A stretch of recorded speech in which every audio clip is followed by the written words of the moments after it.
We're back, and this podcast is proudly brought to you by Hez Boxing Equipment. As usual, we're going to look back at the UFC Saudi card and look ahead to the second numbered card this week. But firstly, how are we doing, Mr. and Mr. Smith?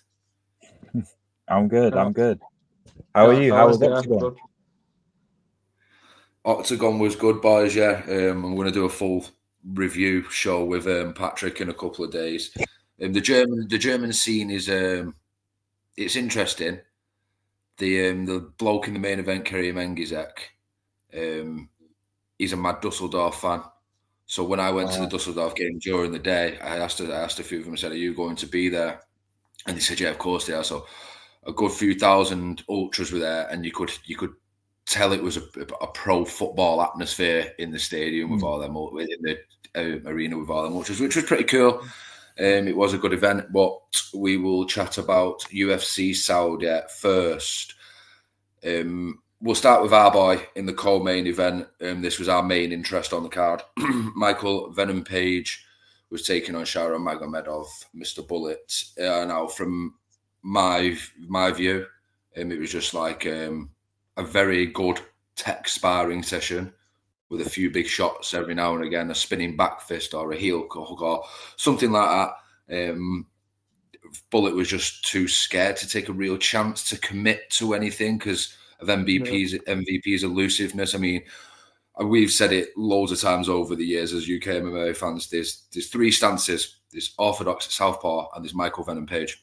You know, and I think Bullet struggled with that on Saturday. I just don't. He just didn't. Either he didn't see an open order, he didn't want to commit. Only he knows, but none of them did enough to make it anything stick out or for it to be wow. But Bullet didn't do enough at all, and it was a very limited fight that one big moment could have changed it. So I was really surprised that he didn't take that chance, especially off the back of his last fight, where one big moment did win him his contest. Thoughts, fellas? 100% agree with you on that, Dan. Yeah, it's like you say, it's like he was afraid to commit and just kind of go for it. But if he wants to get to the highest level of MMA, he needs to learn to start mixing in his takedowns. Like he's fighting a guy against MVP. Like you'd think he'd be shooting for his legs and trying to dive on and just trying to get it to the floor or something. But there just wasn't any urgency. He seemed comfortable on the stand up, made the fight a bit stale. I've seen spars what were a bit more intense, to be honest. Like MVP's good, and he makes people look that bad because he's that good, so to speak. So I think it's more of a credit to MVP and his style rather than anything else. To be honest with you, I think the post-fight interview saved the whole thing, though. Great when he says, "Look at me, I am the captain now." Like, oh mate, it's fucking iconic, mate. Like, it's fucking great shit. Love it. Yeah. Look, I mean, it definitely did a little bit for Shara's stock in terms of how we're going to see him going forward, because like even though it was a very tentative sort of match, it was quite clear that MVP was better. And I know MVP is very good on the feet, but if you want to go to the top of we'll probably talk about this, the middleweight division doesn't take a whole lot to get to the top of, but you still have to be, better than that if you want to get there. And especially when there's Khamzat Chimaev waiting in the wings who can do everything and is just an incredible fight. You have to be at a certain level now. And so it was a boring fight. But to be honest, I think that's been a lot of MVP's fights really in the UFC so far. He's, in terms of entertainment, he's not hit the ground running in that sense, but he's won. He won the fight, and that's all you've got to do. And that is really when MVP fights a guy on his level, doesn't tend to have the most thrilling fights. It's just how he's always been. He's someone that if you stick, a PE teacher in front of him, he's going to knock him out, in some crazy way. But in these fights, he's very technical, and he won. He done his job. And to be honest, there's probably, while there's matches for him at 170, that there is space in that middleweight division for him to go and sort of move up. I mean, we'll talk about Imavov and what a fantastic win that was, but that's a guy that MVP could have it wouldn't be like some crazy matchup for those two to fight each other. Obviously, Imavov deserves higher now, but in the future, that could be somewhere that he looks at. So a good win for MVP, but definitely not a thriller. Yeah, just to expand on what you're saying there, Nathan, I agree. You put Nathan in. You put Nathan in. Believe You it, put I do. put Nathan in with MVP. Yeah, go on, lads. Nah, I'm only messing. But like you get MVP in with the more funner matchups, so to speak. I don't think he's making a title run at welterweight. Like you don't know how he's going to match up against like a Sean Brady or who else in the top 5, like a Shavkat or someone like that. Like I don't see him getting past those guys. So you put him in the most high profile, fun matchups you can. You get him in with a Wonder Boy. You get him in with like either Michelle or Carlos Michael Pata. Pereira at middleweight. Is that how you say it? Michael or Yeah. Michelle Pereira, the guy who does the backflips and jumps around Yeah, doing yeah, cartwheels and all that madness. Like that's also a good opponent for Shara Bullet too. But I think with MVP, you just put him in like these high profile, these high fun fights like this one, the pirate stuff. Like it sold it. You just carry on the theme. Have MVP versus Wonder Boy, and then you get Jack Black walking out with him again with Wonder Boy. Like you just have these fun moments with him and little iconic set pieces, so to speak. I agree. I can't really see him having a massive charge towards the title at 170. I think when Shavkat and Bilal face off, that's going to tell us a lot more and it'll open it up a lot more. But when he fought Ian Gary made it boring, held him in one position, and it's all well and good doing that. And I know we can appreciate that sometimes, but it was nothing after it. Everybody was complaining about the fight, and everybody, bar the judges, have said that was a draw.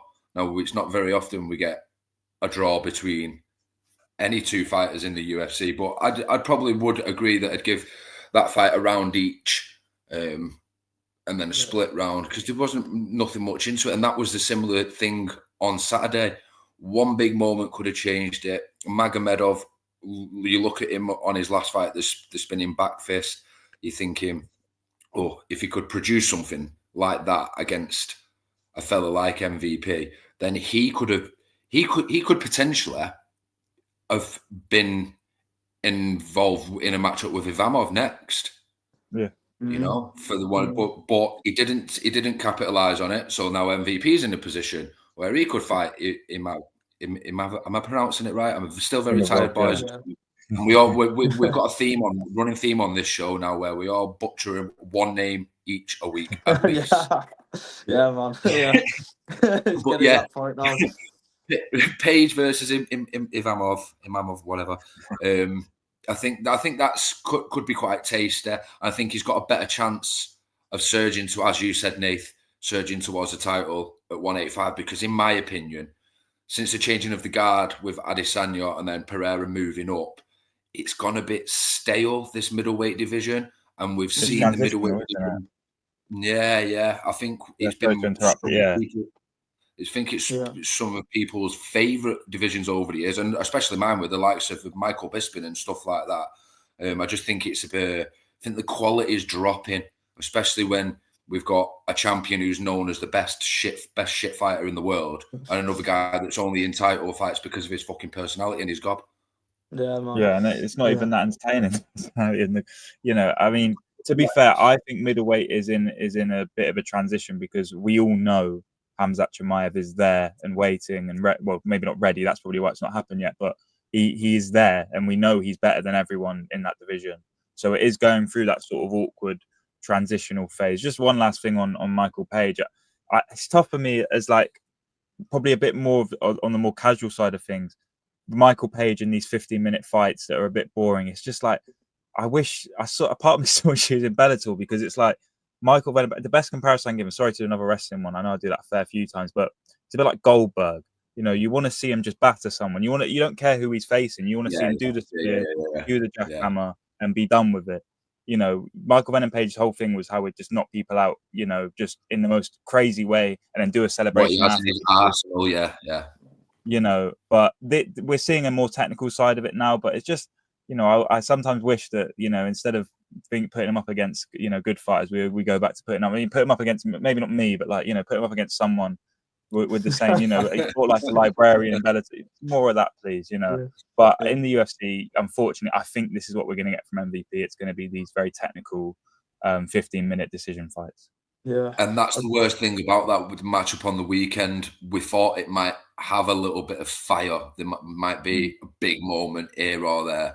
But no, MVP just did a lot of switching and tried to keep it elusive, in and out. But we'll move on to the main event now, because as we've touched on, the MVP could potentially be offered in an Imavov fight. And Michael Venom Page is boys with Izzy. So if he was offered that, it's just like, yeah, it's a chance to get one back for me boy. And then that'd get me ranked in the top 5. So Michael Venom Page has got really good options now. But for Imavov, he could potentially be in line for it. It just depends. I think Dana's already said Chimaev is going to be next in it, but if Imavov sits out and doesn't risk now anything for the next 6 months, I think he could be in with Hamzat or something next. It was a spectacular knockout. I just feel for Izzy, it's sad when you've seen one of your favourite fighters flying for years, having a human highlight reel, and then every time he steps in the cage now, you're very worried for him. His soul's been taken, lads. It's gone. He's too chinny. He's too wide. I mean, he's always been a bit open anyway, but he's just been found out a lot now, and it's a shame. It is. It's a shame because he's a shadow of the fighter he once was, and I don't want to see Israel Adesanya going down through the rankings and being a gatekeeper for fighters to collect a good name on their records. I just don't think he's that guy. You know, I think he should. And now he's not good. Fighters are going to do what they want ultimately. But I personally would like to see Izzy walk away now and not keep getting his fucking chin snapped and head splattered all over the floor. Yeah. It's like we spoke about last week, when it's two different motives going into the fight. Izzy was coming from the top, Imavov on his way up, and the worst base for being a title challenger is being a millionaire, and Izzy's a millionaire. So you've got to look at it like, is he still hungry for it? Is he not? Like, you never know, do you? I think him getting knocked out was the last thing everybody expected. I thought it may have been a submission win, or Imavov may have grappled him to a decision victory or something like that. But I didn't see him getting TKO'd, man. Like, I think he's down. He was doing great though in the first round. He won it in my eyes. He won the first round. What all turned it around for him was when there was that little eye poke, and then Mark Goddard walked over, and then he's been like, no, it's fine. He's tried to do an Alex Pereira moment, like a heart, and then he was gonna, try getting back off, and then it just backfired. Boom! He's been chinned. He was asleep. But I think him trying to act like somebody else in a way was his downfall. And but yeah, I think if he took the time for the eye poke, we'd be looking at different results. 100%. I just think if he would have took that time, it may have been different. But yeah, too proud, isn't it? Yeah. He won that first. He looked good in the first round. You're not wrong, but obviously no one's going to remember that when you get knocked out, 30 seconds into the round after. But he looked good in that first. It's tough with Adesanya because he is better than Imavov. Like, I still believe that. But again, one moment changes everything. And if you've lost the chin, and if you're open, you've got an open stance, you don't mind getting hit, you're so confident it's not going to happen that you don't have to really worry about it. And then that goes, then it's sort of your aura goes almost. I don't like using that word, but it is that sense of he's not so scary to fight anymore for these guys, because there's no way he should have losses to Imavov. And Strickland had the fight of his life that night, but he shouldn't really have that loss on his record, but he lost them both, and you can't argue either of them. It's not like either were like a dodgy decision. It was, you left both thinking, well, obviously Imavov was conclusive, and then Strickland, you're like, well, yeah, he lost. So it's a tough spot for him. I don't really know what he does next, because I'm the same as Dan. The same. I can't really see him gatekeep in the middleweight division, but I think the fact he took this fight against Imavov shows that he's still willing to fight. He still wants it. He's still, he's not. You don't fight a guy like Imavov if you're just cruising. There would have been probably a bigger name there or something there. So it's clear that he tried switching camps and he's trying things, and we are seeing the tail end of his career. But I'd be very surprised if this is the last we see, for better or for worse, of Israel Adesanya. Yeah, I agree. I don't think we will see the last of him. He's too proud, isn't he? He's a very proud man. But and it's not like he can go up either. That's the issue. Sorry to interrupt, but yeah, mate, I don't like. It'll be the same. Light heavyweights are bad division. Like you know, he's better than a lot of the guys there. Too small, mate. Too small for light heavyweight. It's a big jump in it between middleweight and light heavyweight as well. It's 20 pounds. It's not like you're 10 between flyweight and bantamweight. You know, it's 20 pounds. And you look at Adesanya and you wouldn't say, you wouldn't look at him thinking, yeah, you can be a light heavyweight. You maybe you could, but if I don't know.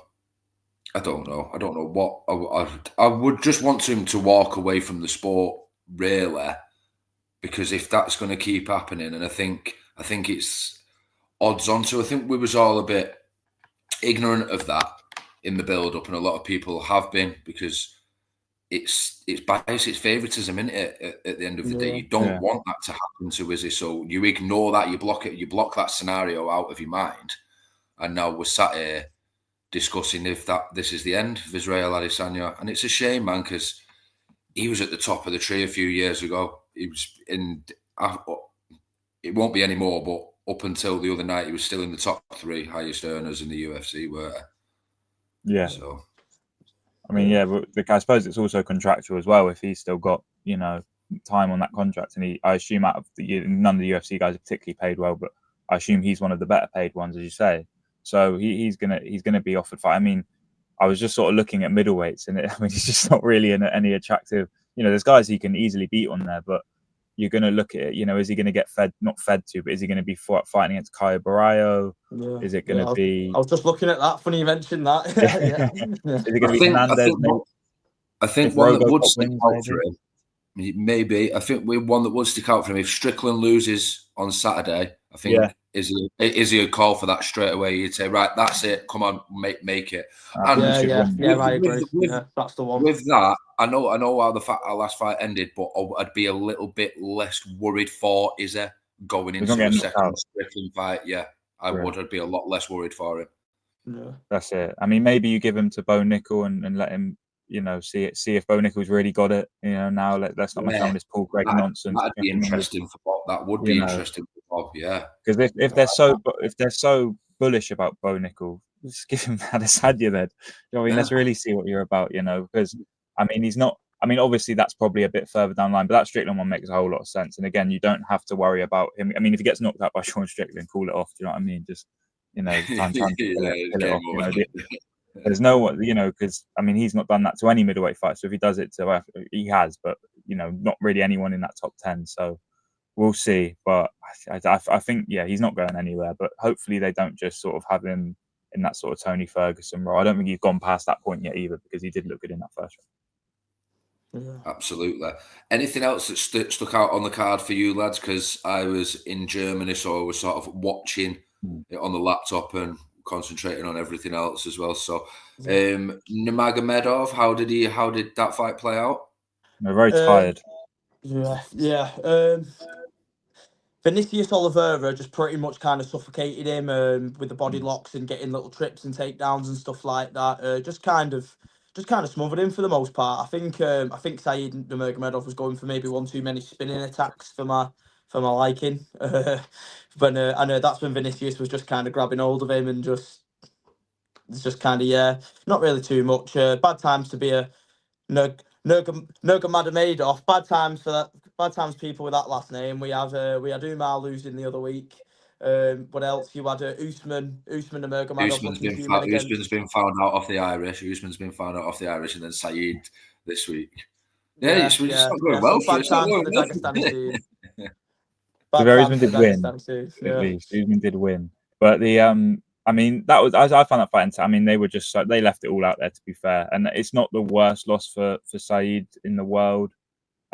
It's something he'll have to bounce back from. It's clear he's not on that level of what we come to expect when you've got that last name, but he can still. There's guys he can beat in there, and he's in that division where you can literally pick two names out of a hat and it'll be a good fight. So I'm sure we're going to see plenty of him. I said on here about Pavlovich Rosenstrike, if it goes 15 minutes, it was been a bad fight. It was. So glad to be vindicated of that. But Pharisee and Mike Davis, I mean, two really talented fighters, and that was a really good fight on there. I think, Alex, you were quite high on that one too. Yeah. I remember I brought that one up last week as one to watch, and I think at first Mike Davis looked terrible at first, but I think as the fight went on, he just it kind of like he woke up, and at one point it was twisting up Zayam in kind of like towards the third round, so to speak. But Zayam, yeah, he's one to watch. He's been on a four fight turn now. I don't get why they've not given him somebody in the top 15, top 10. I don't know why I'm so big on him. Every time I watch him, he just always seems to be in a decent fight. So yeah, I'd like to see him in the top 15, top 10, so to speak. Definitely 5 in a row as well. So yeah, it's time to move up. And Davis is a perfect litmus test. I think he's a really good fighter. So be interested to see. He's definitely someone with a future. But I mean, outside of that, there wasn't a whole lot offering on this card. Terence McKinney's fight was fun, as anticipated. He just battered him. I didn't catch some of the prelims. Luckily, I missed the Gaziev fight. I know that ended quickly, which is always a good sign in heavyweight MMA when it ends fast. Bogdan Grad got a good win. I mean, that first fight was so bad. But outside of that, yeah, not the worst card, but not the best card.